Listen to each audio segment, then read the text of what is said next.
بند کرنے کے بعد کا ماحول تو نہیں دیکھا ہوگا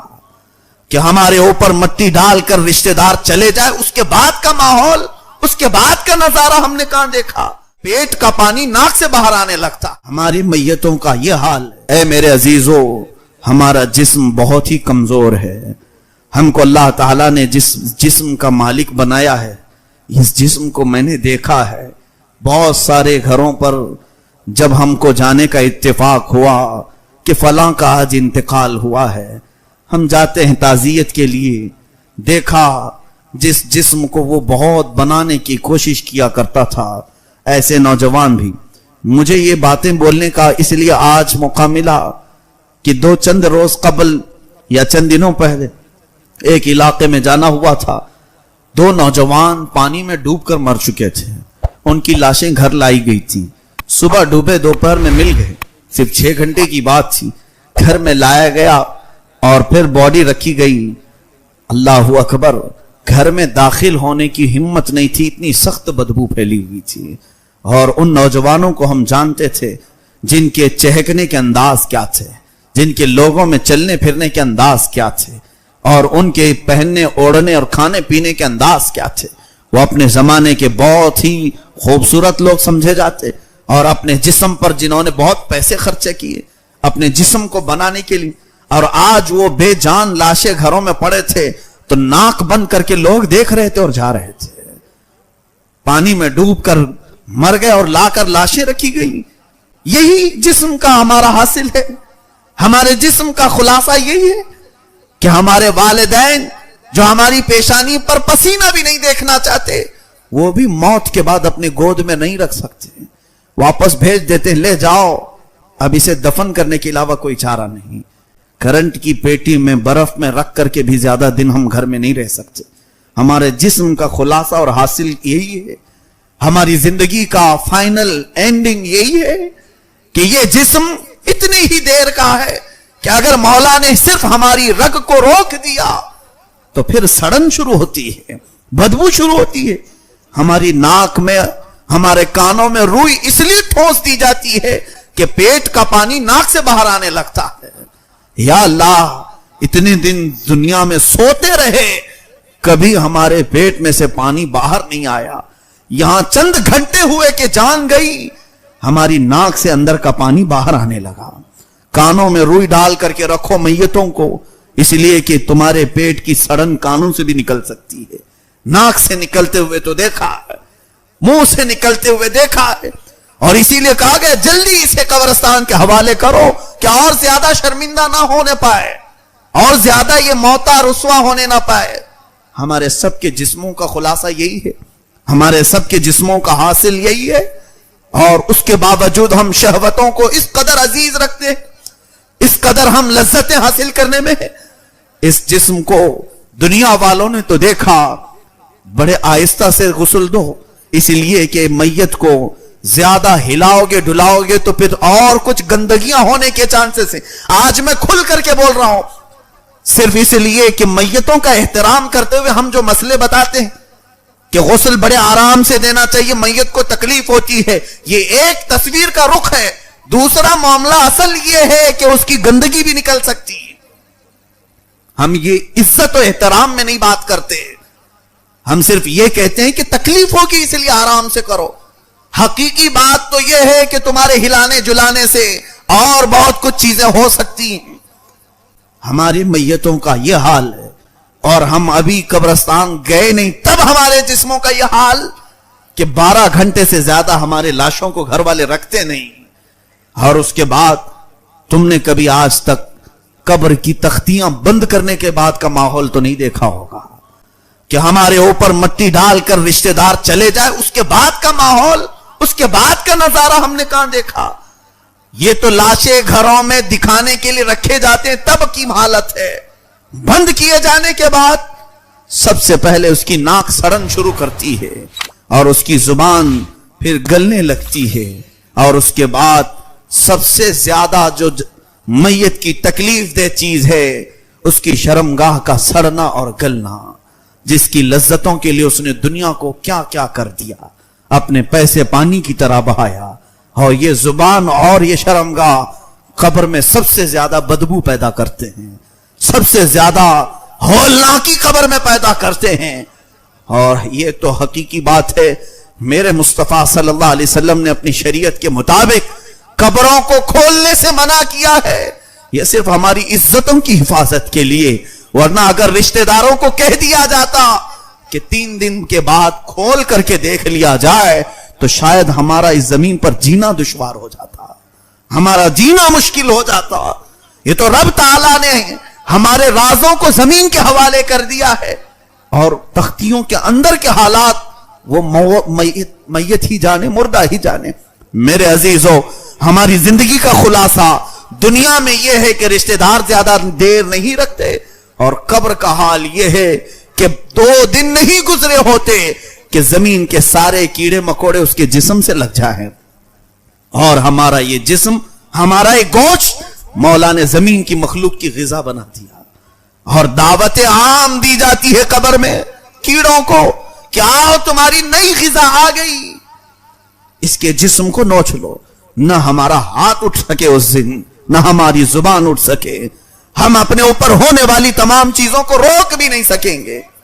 تو پھر ایسے حاصل زندگی کا جینے کا معنی کیا ہے، جس کی اینڈنگ اتنی خطرناک ہو؟ اس زندگی کا مطلب کیا ہے؟ اسی لیے مخبر صادق صلی اللہ تعالی علیہ وسلم کی طرف چلتے ہیں.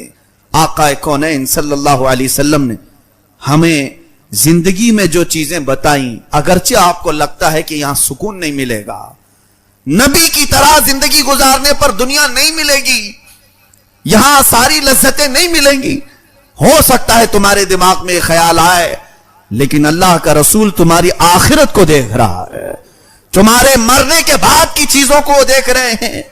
تمہارے وفات کے بعد کی چیزوں کو ملاحظہ فرما رہے ہیں. اس لیے انہوں نے ارشاد فرمایا تھا کہ تم 2 چیزوں کی حفاظت کی ذمہ داری دے دو، پھر تمہارے لاشیں بھی بڑی عزت سے اٹھائے جائیں گے. اور اس کے بعد قبر میں جانے کا حال تو یہ ہے کہ حدیث پاک میں ہے، ایک میت ایسی آتی ہے کہ اس کا جنازہ گھر سے اٹھا ہوتا ہے، اور قبرستان کے سارے مردے اس کے استقبال میں کھڑے ہو جاتے ہیں اور اللہ کی بارگاہ میں دعا کرتے ہیں کہ مولا اس نئے آنے والے مردے کو ہمارا پڑوسی بنا دے، اس لیے کہ اس کے آنے سے آج تیری رحمتوں کے جو دروازے کھلیں گے ہم بھی اس بارش میں نہا لیں گے. یہ مردے اس کا استقبال کرتے ہیں. ایک جنازہ ایسا بھی اٹھتا ہے محلے سے کہ اہل قبور، قبرستان والے پناہ مانگنے لگتے ہیں کہ اے رب اس جنازے کے قبرستان کے دروازے میں آنے سے پہلے اسے ہلاک کر دے، کہیں گرا دے کہ آج وہ آئے گا اور اس پر تیرے عذاب کے جو دروازے کھلیں گے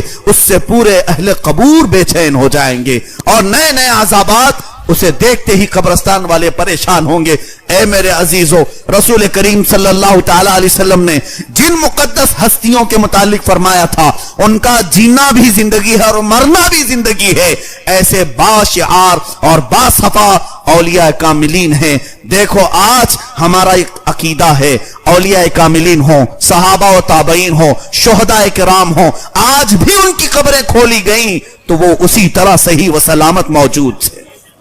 ایک دو نہیں، بے شمار واقعات ہیں. بغداد مقدس میں دریائے دجلہ کے کنارے 2 صحابہ آرام فرما تھے، حضرت عبداللہ بن جابر رضی اللہ عنہ، حضرت حذیفہ بن یمان رضی اللہ تعالیٰ عنہ. یہ حضور کے ساتھیوں میں، صحابہ میں سے ہیں. سن 1935 کی بات کر رہا ہوں، زیادہ دور نہیں، ابھی پچھلی سینچری جو گزری ہے. 1935 میں اس دریائے دجلہ کے کنارے آرام فرما دونوں صحابہ کئی مشائخ علماء اور مفتیان کرام کے خوابوں میں تشریف لانے لگے اور انہوں نے کہا کہ دریا کا پانی ہماری قبروں میں آ رہا ہے اور ہمیں یہاں سے نکالا جائے. سارے علماء نے اتفاق کے ساتھ، پھر حج کا موسم تھا، شاہ فیصل کا زمانہ تھا، اس زمانے میں قبروں کو کھودا گیا. اللہ اللہ، وہاں کے اخبار کے تراشے آج بھی میں نے بغداد میں دیکھے ہیں. وہاں اخبار میں جو اس وقت چھپا تھا، ان دونوں صحابہ کو جب نکالا گیا، موجود مشائخ کہتے ہیں ان کی پیشانی پر ہم نے ہاتھ رکھی تو خون ایسے سرک جاتا تھا جیسے زندوں کا سرکتا ہے. وہ ایسے ہی تر و تازہ. 1400 سال گزرے